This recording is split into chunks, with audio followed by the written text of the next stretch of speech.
different clients, and I'd like to get more of these clients that I like, and I think that's probably a point of strength that I can work from. But I need to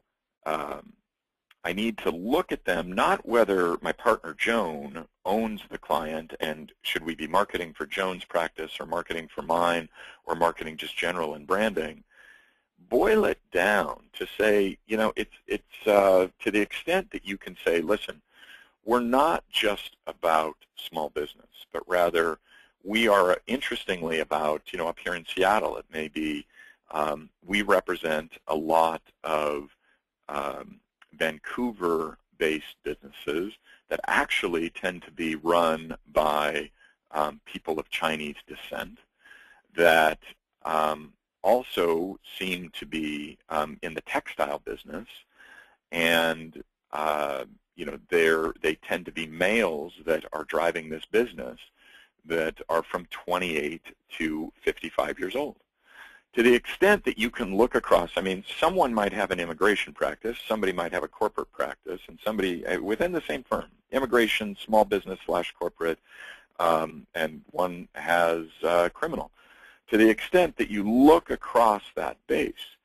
and you see that you have a lot of commonality around the types of customers that you represent,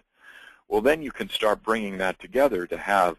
a cohesive plan among the partners. Not, you know, again, don't look at it as the channels, the practice groups, but the practical groups, because in the example I gave you, if you can then go out and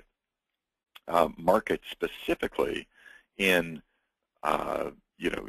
Chinese languages in Vancouver, and that, you know, that tend to be more male targeted magazines in the Vancouver area, that's really important stuff.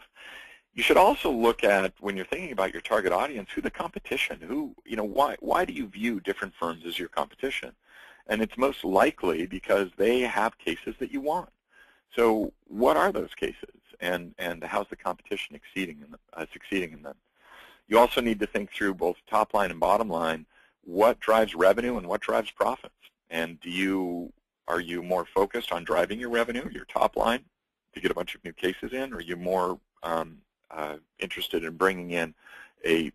type of high margin case? And it's also, when you look for the different lawyers in your firm who have different practices, it's also important to look who has the highest revenue and who has the highest margin, because ultimately you want to be spending your marketing dollars in the place where you have the highest revenue and the highest margin, those types of cases.